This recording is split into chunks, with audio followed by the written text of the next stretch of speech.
Boa noite a todos e a todas. Boa noite. Hoje nós vamos dar início, na verdade, ou melhor, continuidade ao curso de Direito Constitucional aqui. Há uma divisão entre os professores, conforme vocês já devem ter observado. Hoje nós vamos, na verdade, falar sobre a Federação Brasileira e a forma de organização do Estado. Eu vou me apresentar rapidamente. Em razão da chuva que teve aqui em São Paulo, eu já bati um papo com os colegas ali na escada. Mas, de qualquer modo, meu nome é Lúcia Tomé Rainer, eu sou defensora pública. Sou defensora pública há 4 anos e meio, mais ou menos. Esse ano eu faço 5 anos de casa. Atuo hoje na capital, na área de família, infância e civil. Depois eu vou passar meu e-mail de contato para vocês, se quiserem entrar em contato no que eu puder auxiliar vocês nessa empreitada, sintam-se, na verdade, à vontade. Eu vou falar primeiro, basicamente, algumas sugestões que eu sugiro de estudo, justamente para facilitar a aprovação no concurso da Defensoria Pública. Por que eu falo isso? Porque ele é um cursinho, na verdade, que vocês estão fazendo aqui, preparatório e específico. E com certeza os próprios defensores aqui vão auxiliá-los sempre da melhor forma, que está mais próxima ao concurso da Defensoria.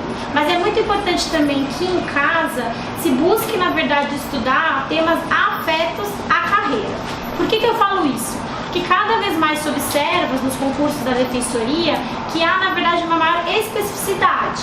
Diversamente dos outros concursos, onde há muitas vezes legislação pura, análise estrita de códigos, o concurso da Defensoria ele é muito mais amplo. Para quem gosta é mais fácil, para quem na verdade prefere já uma visão mais, talvez, simples, o código seja mais fácil. O que eu sugiro para vocês? Vou falar em relação à Defensoria Pública de São Paulo, obviamente ela também pode ser estendida para as demais defensorias. É muito importante que se tenha acesso pleno àquilo que a instituição pensa, àquilo que a instituição defende. Então precisa mesmo entrar no site da instituição. No caso, a Defensoria Pública do Estado de São Paulo, manusear o site dos núcleos, verificar o clipping, as notícias da Defensoria, quais são, na verdade, as ações que estão sendo propostas pelos defensores, quais são os temas que a Defensoria Pública vem atuando, justamente por quê? Porque muitos dos examinadores, eles são, na verdade, defensores públicos, a maior parte deles, salvo o examinador de filosofia, então ele acaba, na verdade, lidando com temas ou do conhecimento dele, sejam mestrados ou doutorados, ou temas ligados à própria instituição. Então é muito importante saber as audiências públicas, quais são as audiências públicas que a Defensoria atua, quais são, na verdade, as matérias que estão cada vez mais sendo destaque dos núcleos, e assim vai. Então isso ajuda e muito. Na matéria de direito constitucional, também facilita muito duas coisas. Uma, ler os informativos do STJ e do STF. Hoje, na verdade, existe um site, né, o Dizer o Direito, não ganho nada para divulgar nem nada, mas que ele, na verdade, facilita. Por quê? Muitas decisões judiciais do Supremo Tribunal Federal e do STJ são comentadas, o que facilita o estudo, porque ele acaba, na verdade, resumindo. Então ele vai explicando os principais pontos e as decisões, na verdade, principais. Então ajuda muito ler os informativos da STJ e da STF. Por quê? Porque ali vai dar, na verdade, um entendimento majoritário, ou muitas vezes aquele entendimento que a Defensoria Pública adota, que vai facilitar na hora de fundamentar, seja as peças, seja as decisões, que vocês mais pra frente tenham que recorrer ou tudo mais na carreira. Outra coisa que ajuda muito, ler súmulas. Eu sempre li as súmulas de trás pra frente. Por quê? Porque elas são as mais recentes. Então não adianta você começar na súmula número 1, que às vezes é de 1900 e bolinha, e que ela simplesmente não tem mais nenhuma utilidade. Então se você ler de trás pra frente, você vai pegando aquelas súmulas mais atualizadas. E se você for lendo todo dia a Constituição Federal, eu brinco que ela ficava de cabeceira na minha cama, e pior que é verdade, ela ficava, você vai, na verdade, aos poucos, vendo que a cada vez que você faz uma nova leitura, você enxerga argumentos e coisas que você não tinha lido antes. O que isso é bom? Porque você vai tendo familiaridade com o tema. Então, no primeiro momento, você vai ler quais são os fundamentos da República. Aí você vai memorizando. Mais pra frente, você vai vendo detalhes que você não percebe. Então, vale a pena ler e reler por diversas vezes a Constituição Federal. Então, acho que, de um modo geral, é isso que me ajudou e muito, pelo menos, na prova da Defensoria. Outra coisa que ajudou muito, eu comentei até com os colegas que estavam aqui presencialmente antes de iniciarmos a aula, é fazer, na verdade, uma pesquisa em nome dos examinadores. Então, por exemplo, o último examinador, ele fazia um livro sobre direito ambiental, ele escrevia sobre isso e aquilo. Por que isso é importante? Primeiro porque o edital é muito semelhante às vezes com temas que ele tem uma maior facilidade, e isso já vai colaborar o estudo de vocês, porque ele vai ser mais específico. E muitas vezes ele vai acabar dando uma certa facilidade em você imaginar o que vai cair na prova. Por que eu falo isso? Porque se a pessoa tem uma maior familiaridade com a execução criminal, via de regra ela vai fazer uma prova mais voltada à execução criminal. Isso não quer dizer que você não tenha que estudar as outras matérias, mas isso facilita no estudo, certo? Então hoje, na verdade, a gente vai falar de Federação Brasileira e a Organização do Estado. Eu fiz, na verdade, uns slides para vocês, eles vão estar disponíveis, justamente por quê? Para que vocês não fiquem desesperados anotando tudo. Eu acabo falando um pouco rápido, então se porventura ficar muita rapidez, vocês me avisam, certo? Então vamos começar. Primeira coisa, por que é importante a gente saber como acontece a organização do Estado brasileiro? Porque é preciso, na verdade, a gente verificar a estrutura, como o Estado brasileiro se organiza, como ocorre a divisão de competências, como os entes federativos se organizam, se auto-administram, na verdade, legislam. E por que isso é importante? Justamente para a gente entender, dentro do Estado brasileiro, como funciona, seja a organização dos tributos, seja, na verdade, a questão política, seja de como, na verdade, vai se organizando o Estado para que a Constituição Federal seja, na verdade, aplicada. Primeira coisa que a gente tem que verificar, quando a gente fala de federação, a federação está ligada à forma de Estado. Por que eu digo isso? Porque frequentemente tem pegadinhas de concursos que confundem, então colocam assim, forma de governo, federação. Não, federação é forma de Estado. Ele, na verdade, se opõe ao Estado unitário, que mais pra frente a gente vai explicar o que é um e o que é outro. A forma de governo é que é república e monarquia. E no caso brasileiro, desde a Constituição de 1891, nós somos uma república. E o sistema de governo pode ser presidencialista ou parlamentarista. E no caso brasileiro, nós temos um sistema presidencialista. Então é muito importante que a gente saiba definir e saber como acontece essa divisão. Forma de Estado não se confunde com forma de governo e nem com sistema de governo. Na verdade, são três aspectos diferentes relacionados à organização do Estado. Então vamos falar, na verdade, de federação, que é a forma como o Estado brasileiro se divide. Qual que é, na verdade, a origem? A origem, ela vem do direito norte-americano. Não sei se vocês lembram de todos aqueles filmes que contam da questão das guerras, de como ocorreu a independência norte-americana, a existência das 13 colônias. Então, pós-proclamação da independência nos Estados Unidos, nós tínhamos, na verdade, as colônias, criou-se uma confederação e não se admitia, na época, o direito de secessão. O que é isso? É o direito de retirada. Não era possível que uma daquelas colônias, antigas colônias norte-americanas, se separasse, porque havia sido criado um Estado maior. E esse Estado justamente teria sido criado justamente o quê? Para ser mais forte, mais fortalecido, do que existir 13 colônias separadas. E por que na verdade se optou pela criação, na verdade, de um Estado federado? Justamente para dar mais estrutura, mais estabilidade. O que aconteceu, na verdade, na federação? Se verifica que há uma maior autonomia. Os entes federados, e nós vamos observar aqui no direito brasileiro que a gente tem uma peculiaridade maior, porque aqui envolve também os municípios, eles têm autonomia.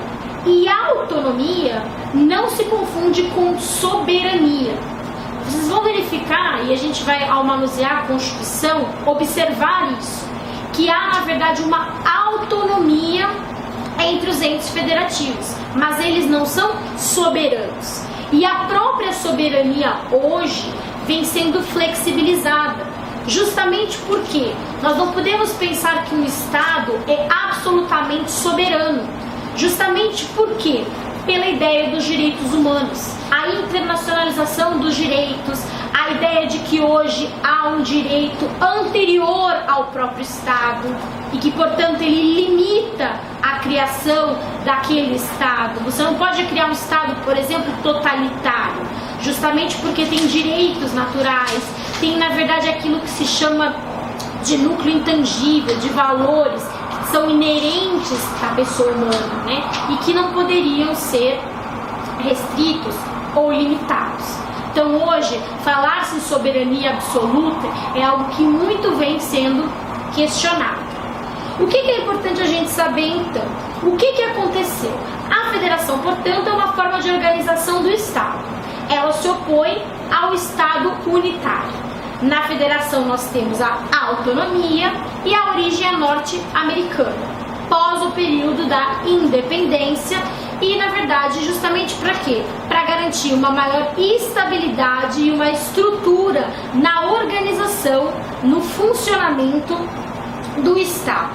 Como eu disse para vocês, no exemplo brasileiro, a partir da Constituição Federal de 1891, nós, na verdade, proclamamos a República.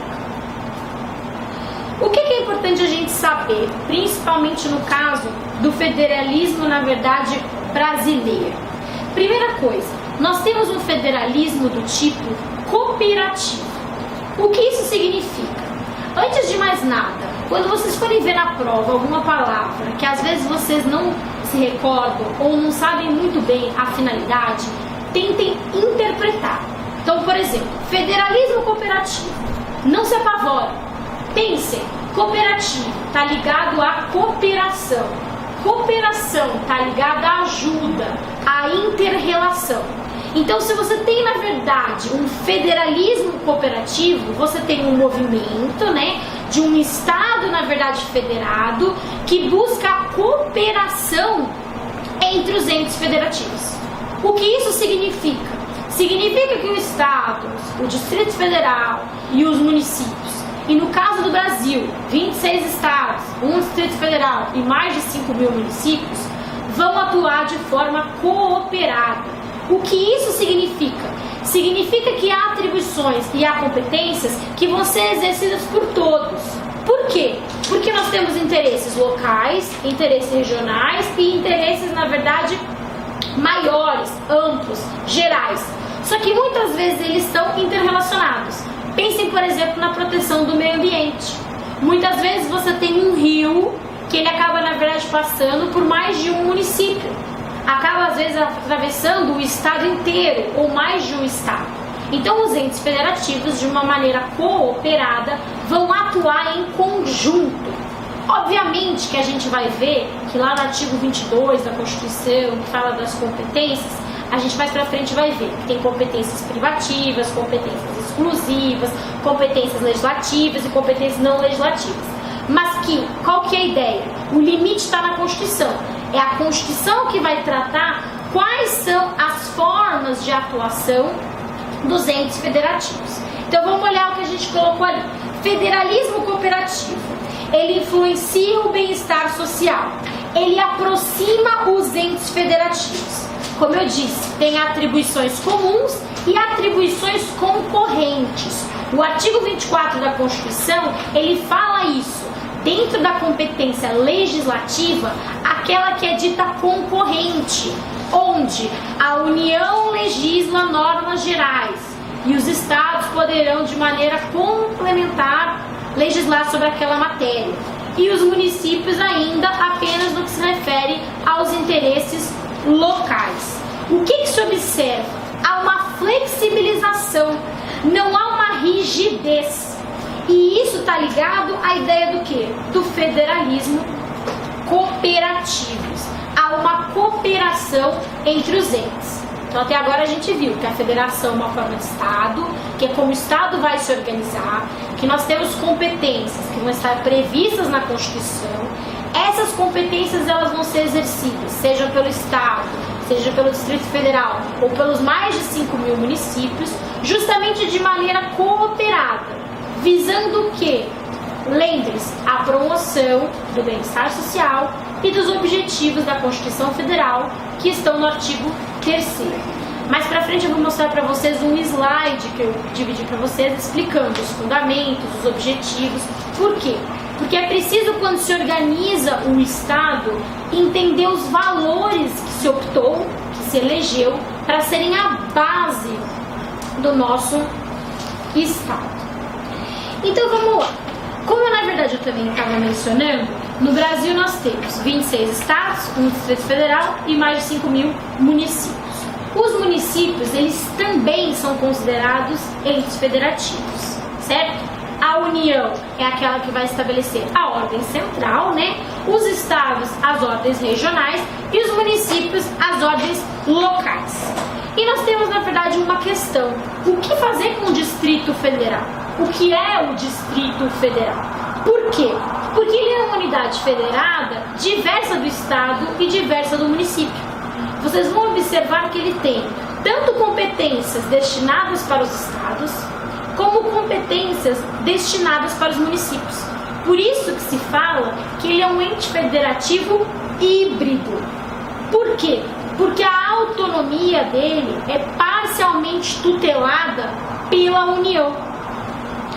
E por isso que alguns doutrinadores mencionam que nós temos um federalismo de segundo grau. Por que isso? Porque os municípios, gente, eles observam, na verdade, 2 graus. 2 graus de limitação. Que tipos de limitação? Lembre-se, nós temos dentro do município a lei orgânica, os estados têm as constituições estaduais e, na verdade, nós temos a Constituição Federal, no caso, a de 1978. Os municípios, eles têm 2 limitações. Quais são as limitações impostas aos municípios? A Constituição Estadual e a Constituição Federal. Por isso que alguns doutrinadores falam que nós seguimos um federalismo de segundo grau, certo? Então, quais são as características da federação? A federação, ela tem uma descentralização política-administrativa. O que isso significa?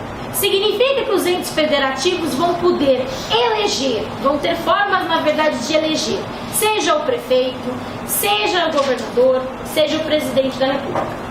Poderão, na verdade, eleger vereadores, deputados estaduais, deputados federais e senadores. Óbvio, gente, que as leis orgânicas, que são aquelas leis que regem os municípios, ou as constituições estaduais, elas devem guardar relação e limite na Constituição Federal de 88. É preciso respeitar o que se chama de parametricidade, ou seja, o parâmetro constitucional. A Constituição, ela vai dar a base e ao mesmo tempo o limite. Não é possível que um estado, por exemplo, decida que a partir de hoje o governador vai ter um mandato de 6 anos. Não, porque o limite está previsto no texto constitucional. Quando se fala em poder executivo, a Constituição ali traz regras. Como se vota, qual que é o mandato, qual que é o período e assim consequentemente. O que se fala também quando a gente analisa a federação? Quando eu mencionei para vocês, lá no direito norte-americano, o que eles perceberam? Que o Estado seria muito mais forte, muito mais fortalecido se houvesse uma união, se houvesse uma grande estrutura, do que colônias fragmentadas. No caso brasileiro, qual é a base jurídica da nossa federação? É a Constituição rígida. Eu não sei se vocês já aprenderam sobre as características da Constituição de 88, mas a Constituição de 88 ela é dita como uma Constituição rígida. O que isso significa? Que a forma de alteração da Constituição, ela segue um processo solene, um processo dificultoso. Para alterar a Constituição, é preciso criar uma emenda à Constituição. Ela tem um quórum específico, ela passa por dois turnos nas 2 casas do Congresso Nacional. Não é simplesmente criar uma lei, você cria uma emenda à Constituição.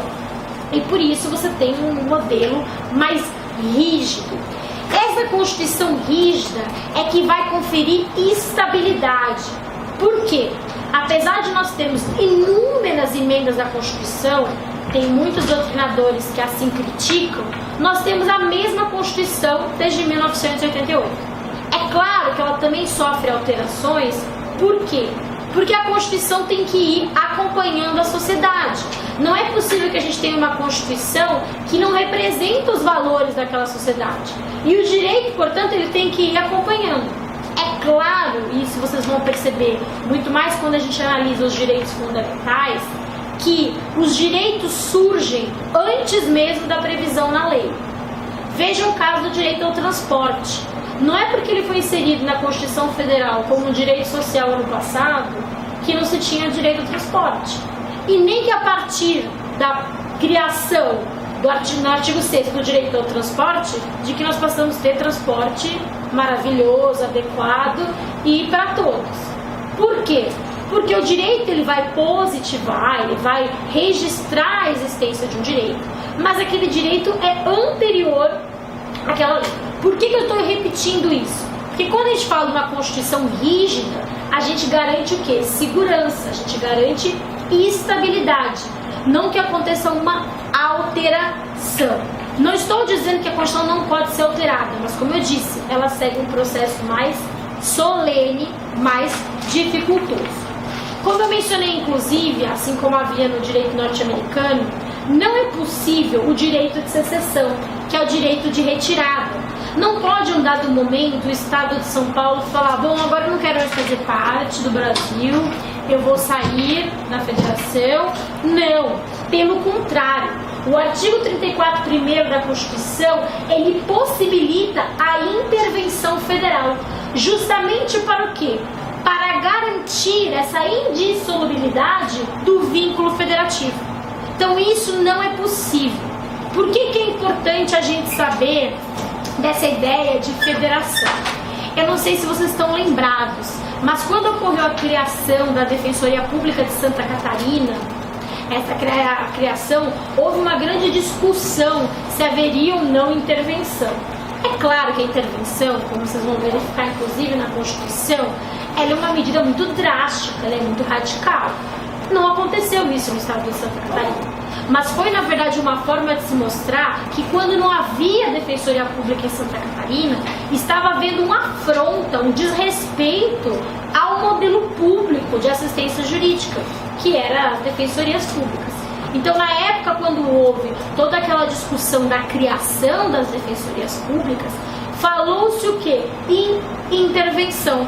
Por quê? Porque não se estava a respeitar um valor que deveria ser repetido nos estados. Correto? Então é muito importante a gente saber disso. Outra coisa, quando eu mencionei para vocês a Constituição rígida e falei que o processo de alteração da Constituição é por meio das emendas, o artigo 60 da Constituição Federal e os seus parágrafos reconhecem como limite material de alteração da Constituição a forma federativa do Estado. O que isso significa? Não é possível alterar, por meio de lei da Constituição, a forma do Estado, qual seja a federação.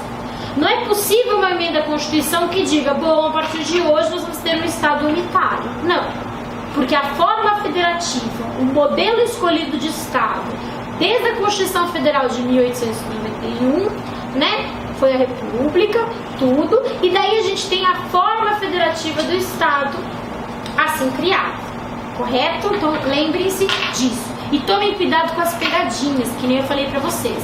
O que está na Constituição Federal no artigo 60, parágrafo 4º, é a forma federativa do Estado. Não é o sistema presidencialista, parlamentarista, não é a forma de governo, é a forma de Estado, que é a forma federativa. Isso às vezes acontece em pegadinhas de concurso. O que é importante a gente saber? Quando eu estava mencionando para vocês a distinção entre autonomia e soberania, os entes federativos, eles são autônomos, eles não são soberanos. O Estado federal que é soberano, o Brasil. Então, o Brasil, ele é soberano. E até mesmo essa soberania, como eu mencionei para vocês, hoje ela, na verdade, ela é bastante questionada. Ela não é uma soberania absoluta. E não é a União. A União, assim como o Distrito Federal e os municípios, ela é autônoma.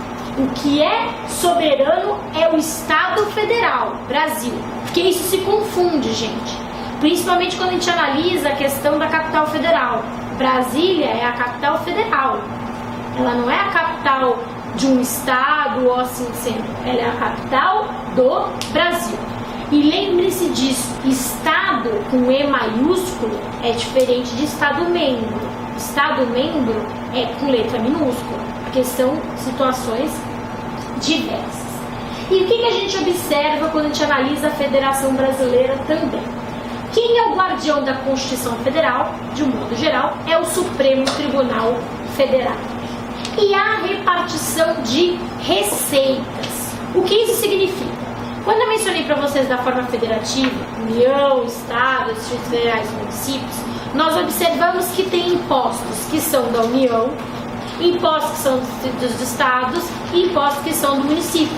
Lembrem-se, PTU, imposto municipal, PVA, imposto estadual, CMS, imposto estadual. Por que eu falo isso? Porque há uma repartição, há uma divisão de receitas, justamente porque não se admite a bitributação. Não é possível, na verdade, você tributar o mesmo fato com impostos diferentes. Isso não seria possível. Então a Federação Brasileira ela também segue a auto-organização, ou seja, os próprios entes federados vão poder se organizar. Então, do modo geral, por enquanto, a federação, uma forma de Estado, ela é, na verdade, um limite material de alteração da Constituição. Ela está inserida como uma das cláusulas pétreas. A forma de Estado, que é a federação, permite a descentralização política administrativa, inclusive a repartição das receitas e dos tributos. E isso é possível porque nós temos uma rigidez constitucional. Nós temos uma Constituição rígida, que tem um modelo próprio de alteração do texto constitucional. Então vamos, na verdade, voltar. O federalismo brasileiro está no artigo 1º da Constituição. Gente, pensem que o texto, na verdade, de 88, ele foi elaborado. Você estabeleceu ele os fundamentos. E entre os fundamentos da República, nós temos a soberania, a cidadania, a dignidade da pessoa humana, o valor social do trabalho e da livre iniciativa e o pluralismo político. Ou seja, foram os fundamentos elegidos pelo Constituinte de 88 para fundamentar a República. Nota-se que no artigo 1º fala a República Federativa do Brasil, formada pela União indissolúvel dos Estados, ou seja, União indissolúvel, lembrem, direito de secessão, não é admitido o direito de retirada. Se isso acontecer, é possível a intervenção federal. E os objetivos. Os objetivos, gente, eles são, na verdade, eu geralmente brinco, que inclusive a gente observa isso nas provas, eles são verbos. Então, por exemplo, promover uma sociedade livre, justa e solidária, erradicar a pobreza. Eles são metas, eles são objetivos, eles são caminhos a serem perseguidos. E isso é importante porque muitas vezes também tem pegadinhas. A soberania é um objetivo da República? Não, ele é um fundamento. Os objetivos geralmente são condutas, eles são, na verdade, atuações, formas de agir. E o artigo 4º, ele fala do quê? Dos princípios que regem a República Federativa do Brasil. E quais são esses princípios? A prevalência dos direitos humanos eu pus em destaque. Por quê? Porque os outros são importantes? Não, obviamente que são. Mas nós estamos falando de uma prova de defensoria pública, onde é preciso, na verdade, reconhecer sempre a importância dos direitos humanos. Então, os direitos humanos vão estar relacionados também à questão da soberania, à questão da própria alteração da Constituição. É importante que a gente saiba isso, saiba essa distinção. Então, nota-se que lá no começo, a gente elegeu a forma federativa do Estado, a gente disse que há uma indissolubilidade, a gente estabeleceu quais são os fundamentos, os alicerces, a base, a estrutura, o que vai solidificar a criação daquele Estado. E quais são os objetivos? Como nós vamos construir, erradicar a pobreza? Como nós vamos, na verdade, promover o bem-estar de todos, sem discriminação? E assim, consequentemente. Outra coisa muito importante quando a gente analisa a forma, na verdade, da federação. Alguns, na verdade, detalhes que existem e que a gente precisa observar. O idioma, por exemplo, é a língua portuguesa. A própria Constituição deixa claro que o idioma, na verdade, é a língua portuguesa. Quais são os símbolos? A bandeira, o hino, as armas e o selo. Ah, mas e as cores nacionais? Gente, cor nacional não é símbolo. As cores nacionais, ainda que se reconheçam o verde e o amarelo, atrelado ao azul e o branco, eles não são símbolos. Os símbolos que vão identificar o Estado brasileiro, eles são a bandeira, o hino, a arma e o selo. E outra coisa, o Estado brasileiro, ele é um Estado laico. O que isso significa? Significa que nós não podemos eleger uma religião como a religião oficial. Por quê? Porque senão nós estaríamos deixando de ser um Estado laico. E o nosso Estado é um Estado, na verdade, que não atrela a religião. Isso vai facilitar inúmeras formas de atuação. Eu não sei se vocês lembram uma época que houve uma discussão sobre a questão das leis, diretrizes e bases envolvendo o ensino religioso nas escolas. A questão da obrigatoriedade, da questão da faculdade. Porque a escola ela pode ofertar o ensino religioso, mas ela não pode obrigar. Por quê? Porque nós temos, na verdade, um Estado laico. Nós temos o direito à liberdade religiosa. É por isso que é preciso respeitar a questão dos adventistas, é preciso respeitar a questão das testemunhas de Jeová e todas as outras, na verdade, formas de liberdade religiosa. Por quê? Porque o Estado brasileiro, ele é um Estado laico. Isso é muito importante que a gente saiba. Então, dentro da federação, como eu falei para vocês, que é essa forma de Estado, agora a gente vai verificar, isso é o todo, né? O que tem dentro. O que está, na verdade, inserido neste Estado brasileiro. E daí, como eu disse, a gente vai analisar os Estados membros, os municípios e a União, que são os entes federativos. O primeiro que a gente precisa observar, portanto, é a União Federal. Note-se que a Constituição Federal menciona que Brasília é a capital federal. Nota-se que ela não é um município. Pelo contrário, ela é a capital federal. A União Federal, por sua vez, ela vai apresentar competências não legislativas, que, como o próprio nome diz, não está ligada à capacidade de legislar, mas à capacidade de executar, de agir. Competências exclusivas, que estão previstas no artigo 21 da Constituição Federal, e as competências comuns, as competências concorrentes, as competências paralelas. Como eu disse para vocês, nós temos, na verdade, um modelo federativo cooperativo, mas que ainda que os estados, o município e a União atuem de maneira cooperada, nós temos limites. E esses limites são o quê? Aqueles próprios limites previstos no texto constitucional. Nesse caso, até coloco aqui para vocês um quadrinho bem didático que eu encontrei, até coloquei a fonte e tudo mais, onde ele vai, na verdade, esclarecer as diferenças entre competências exclusivas, competências privativas e competências concorrentes. A competência exclusiva são aquelas competências do tipo indelegável, que não admite delegação. Pense numa escova de dente. A gente não empresta, via de regra, a escova para outra pessoa. Ah, professora, mas tem gente que empresta. Tá bom, mas vamos pensar naquelas pessoas que, via de regra, não emprestam.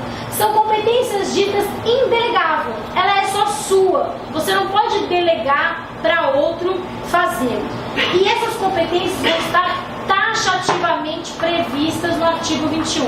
Gente, taxativa. O rol é enumerado, um rol é específico. Não é um rol exemplificativo, um rol ampliativo, um rol que permite interpretação. Não, ele é na verdade um rol taxativo. Há atribuições limitadas. Só na verdade aquela situação, só aquelas competências que podem ser exercidas apenas pela União. Por quê? Porque se nós temos um federalismo cooperativo que pensa em cooperar, não é possível que você tenha tantas atribuições que sejam apenas exclusivas. Quais são elas? Assuntos administrativos, via de regra, econômicos, financeiros e políticos. Então vai competir apenas de maneira exclusiva. Por que eu falo isso? Porque ao verificar a Constituição e ao ler o artigo 21 e seguintes, aos poucos vocês vão manuseando a Constituição e criando uma familiaridade, vocês vão vendo que é possível a delegação. É possível você delegar algumas competências. Mas no caso da competência exclusiva, essa delegação não é possível. Nota-se que a competência exclusiva não se confunde com a privativa. Na privativa você pode delegar. Você pode permitir, na verdade, que outro, no caso, gente, ou Estado, ou federal, possam, na verdade, através de uma lei complementar, regulamentar aquela matéria. Daí existe, na verdade, aqueles macetes, né? Aqueles macetes de prova de primeira fase que facilita, que seria o capacete de pimenta. Ele vai, na verdade, dizer quais são as matérias que estão de competência privativa. Então, são matérias, na verdade, de direito civil. Já imaginou se cada um dos estados brasileiros decidisse regulamentar o direito civil? A reintegração de posse, por exemplo, no Rio Grande do Sul, não fosse a mesma no Acre. Como a gente resolveria? A mesma coisa com o direito penal. Imagina se você está em São Paulo e você subtrai um determinado veículo, por exemplo, e pode decidir na ocorrência do roubo, desde que você se enquadre, né, no artigo 157 do Código Penal. Mas aí você faz o mesmo fato no Rio Grande do Sul e a conduta é ativa. Você geraria o quê? O caos, a desordem. Então você precisa ter uma organização. Mesma coisa com o direito do trabalho, o direito eleitoral, o direito agrário. Lembrem, via de regra, quando pensar em competência privativa, que são, na verdade, matérias, né, objetos, que se fosse permitido qualquer um legislar, geraria o caos. E isso, se você pretende um Estado organizado, um Estado, na verdade, que propicie uma estrutura de organização, e principalmente o nosso, que é gigantesco, você precisa ter ordem. O mesmo então vai se verificando com a questão da nacionalidade, energia e assim, consequentemente. Eu sugiro mesmo que haja diversas vezes leitura sobre o artigo 21 e 22. Aqui a gente ficaria acho que a noite inteira explicando todas as matérias, por isso que ele é de total memorização. Mas o que é importante saber é isso. Competência privativa permite delegação. Competência exclusiva não permite delegação. Competência privativa, justamente para garantir a ordem. Ela é, na verdade, uma matéria muito mais ampla.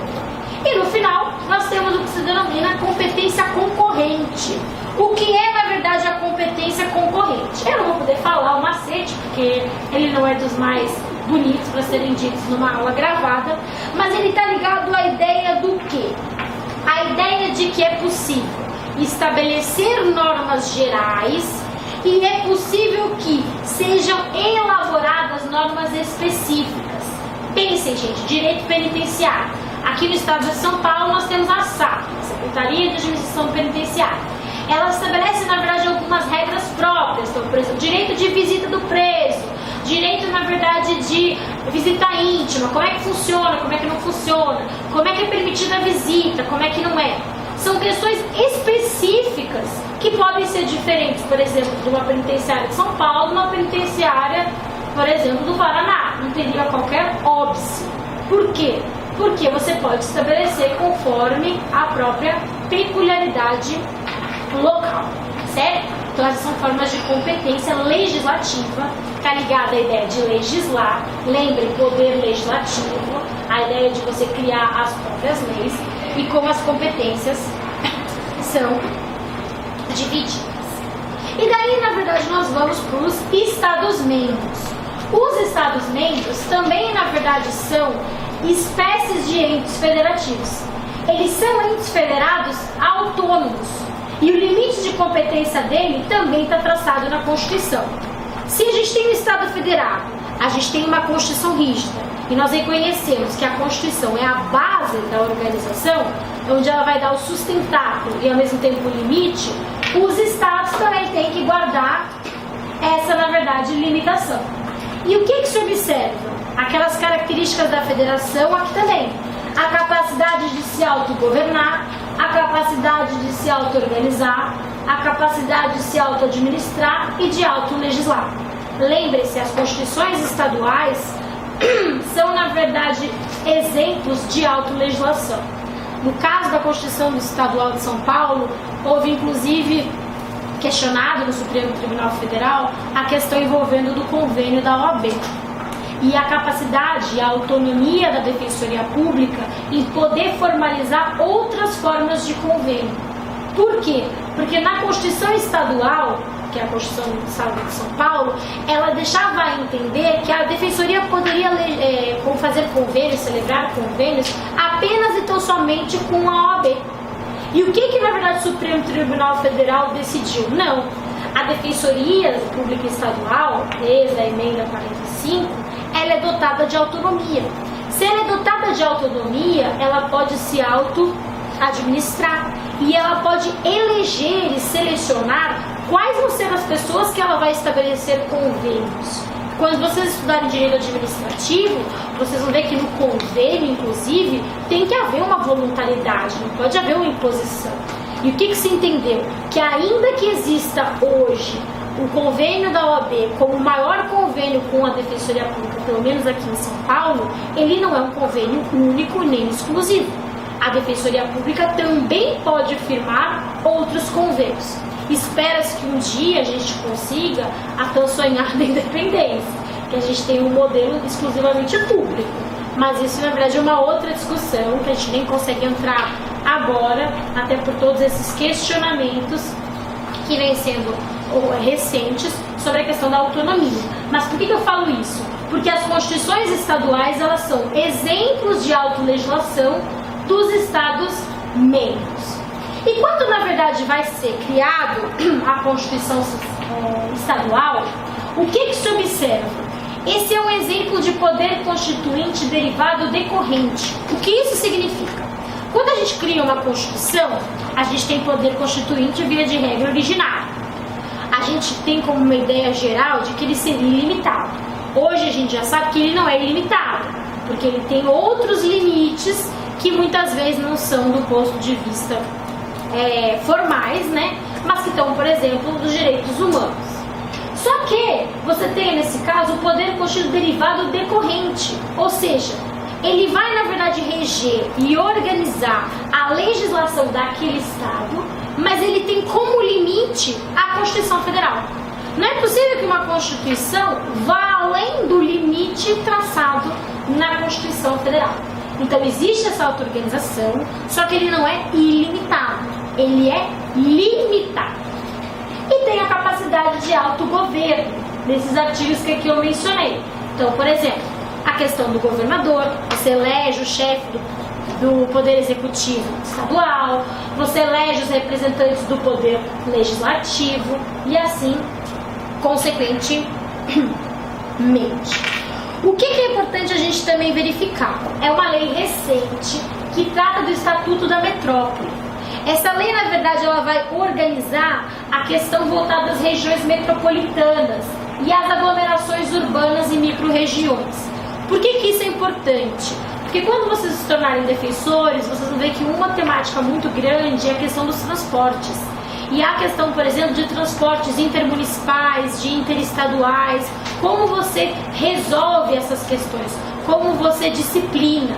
Vocês também conseguem verificar isso em matéria de direito ambiental quando se analisa a lei dos resíduos sólidos.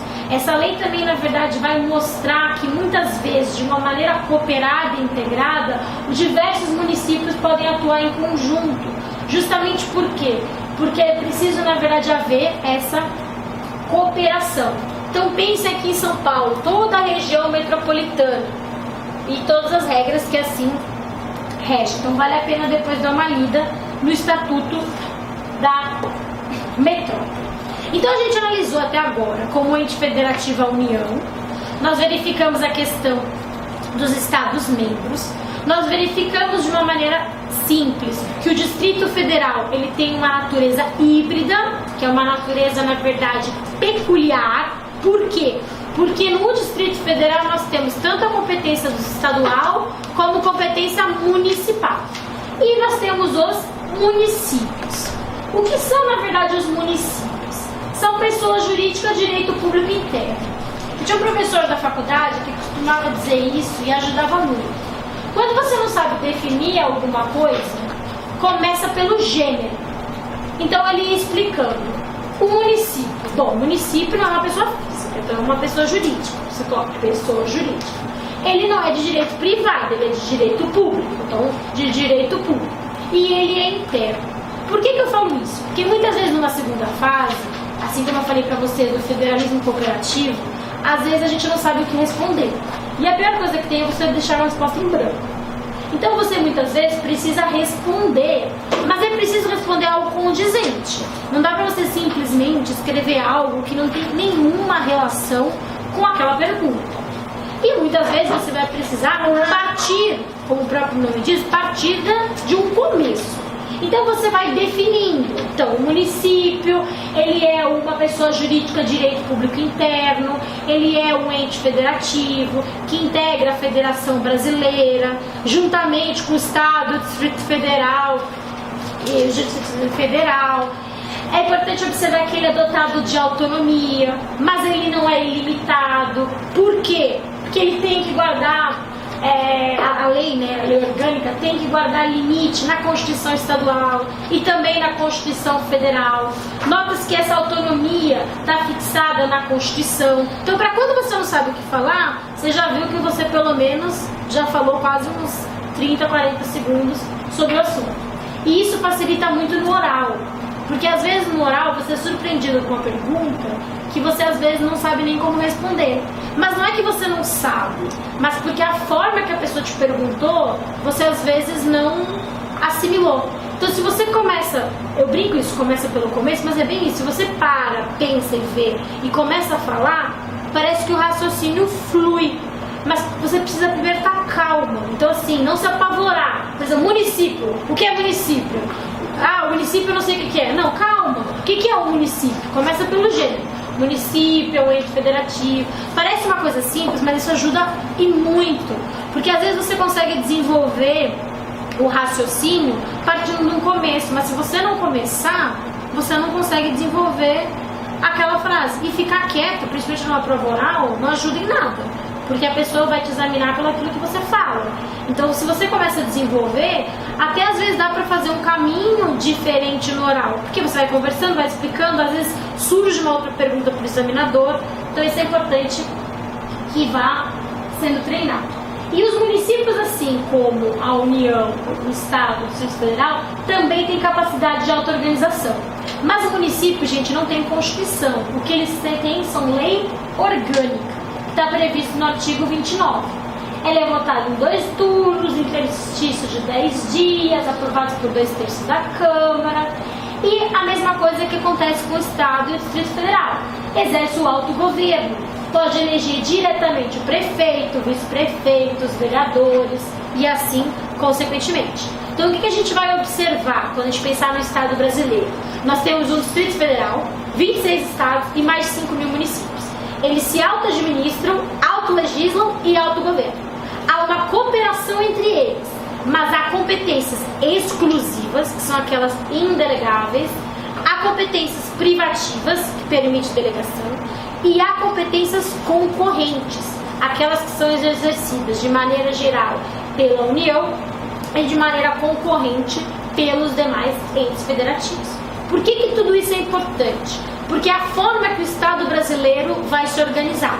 E se não houvesse uma Constituição rígida, como base, como norte, como estrutura, não seria possível a gente organizar todo esse Estado Estado brasileiro, com toda essa peculiaridade, com toda essa dimensão. Então, quando a gente pega bem lá no artigo 1º, os fundamentos da República, os objetivos, os princípios norteadores, aquilo é a base, não só para organizar o Estado brasileiro, mas para facilitar o estudo de vocês. Sempre que vocês forem pensar em algo, e principalmente em matéria de defensoria pública, pensar nos princípios, pensar nos objetivos. Se você visa promover uma sociedade livre, justa e solidária, você não pode praticar atos de discriminação. Se você não pode praticar atos de discriminação, você tem que fazer condutas, na verdade, para minimizar, reduzir, erradicar. E aí você vai vendo que há uma interligação. O que me ajudava também muito nos concursos era você tentar, na verdade, fazer associação. Então, por exemplo, município. Você pensa assim, município, lei orgânica, aí você vai tentando associar o que pode estar relacionado com aquela questão. Que nem eu mencionei para vocês da Constituição Estadual, a discussão sobre o convênio da OAB. Você já pega assim, Constituição de São Paulo, convênio da OAB, a questão envolvendo os convênios, a autonomia da defensoria, aí vai verificar que a emenda 45, que foi a emenda que fez a reforma do judiciário em 2004, ela possibilitou apenas as defensorias públicas estaduais a autonomia administrativa e financeira. Ah, mas é a Defensoria Pública da União. A Defensoria Pública da União foi apenas numa emenda à Constituição lá depois, lá na frente. Isso também foi pergunta da Defensoria Pública, não me recordo se no 4º ou no 5º concurso, numa questão discursiva. Discursiva não, uma questão de teste, onde tinha, na verdade, uma dessas frases. Cabe a defensorias públicas autonomia administrativa. Não, apenas as defensorias públicas estaduais, naquela época, porque agora as defensorias públicas da União também têm autonomia. Então tentem sempre que possível também lerem as constituições atualizadas, porque como a nossa Constituição está sempre sofrendo alteração, muitas vezes se você pega uma Constituição com uma emenda não prevista, você pode errar alguma questão. E agora a gente analisa a questão do Distrito Federal. Por que eu estou insistindo muito nessa questão do Brasília de capital federal? Porque por toda, na verdade, a realidade que a gente está vivendo, na verdade, no nosso país, eu acho que, não sei como é que vai ser a próxima banca da Defensoria, nem quando está previsto o próximo concurso. Mas como tem concursos iminentes da Defensoria Pública, a própria Defensoria Pública do Paraná e tudo mais, é importante que a gente questione, até porque nós estamos falando do estado do Paraná. Então eu acho que a gente precisa pensar nisso. Voltando, Brasília, capital federal, é a sede do governo federal e do governo do Distrito Federal. Ela tem uma forma peculiar, como eu disse para vocês, é uma unidade federativa autônoma. Ela pode eleger seu governador, seu vice-governador, ou seja, parece repetitivo? Não, eu estou mostrando para vocês que União, Estado, Federal e Município tem parecidamente as mesmas características. O que vai mudar de uma para outra são as matérias, mas via de regra é o mesmo, na verdade, o poder. Autogestão, autoadministração, autogoverno e assim consequentemente. O que é importante a gente saber? O Distrito Federal não pode ser dividido em municípios, porque o Estado, pense no Estado de São Paulo, nós temos diversos municípios. Isso não acontece, por exemplo, no Distrito Federal. O que tem no Distrito Federal são cidades satélites. Você não tem, na verdade, municípios. Você tem, na verdade, o quê? Uma outra forma de organização. E isso está expresso no artigo 32 da Constituição Federal. Como eu mesmo disse, a autonomia é parcialmente tutelada pela União. Olhem a emenda 69 de 2012 que eu falei para vocês. Transferiu da União para o Distrito Federal as atribuições de organizar e manter a Defensoria Pública do Distrito Federal, que é diferente, por isso que eu falei cuidado, das defensorias públicas estaduais, onde a autonomia funcional e administrativa aconteceu lá em 2004, lá na emenda 45, e não na emenda 69 de 2012. Ou seja, passados quase 8 anos para se reconhecer a questão das autonomias autarquias do Distrito Federal, tá? Isso é muito importante que a gente saiba. E os territórios? Ah, mas os territórios não entram? Então, hoje não tem, na verdade, mais territórios. Quando a gente analisa o ADCT, que é o Ato de Disposição Constitucional Transitória, nós vamos verificar que Fernando de Noronha, né, que era um território, hoje não é mais. Ele é incorporado, né, ao estado de Pernambuco. Amapá foi transformado em estado, Roraima foi transformado em estado. Isso significa que não pode haver criação de um território? Não, pode. É possível a criação de um território. E os territórios também podem ser divididos em municípios. Então pense, se um território for criado, você pode ter um ou mais municípios. Havendo um ou mais municípios, você vai ter que ter vereador, prefeito, e assim você vai ter que ter uma outra forma de auto-organizar, auto-administrar e auto-legislar.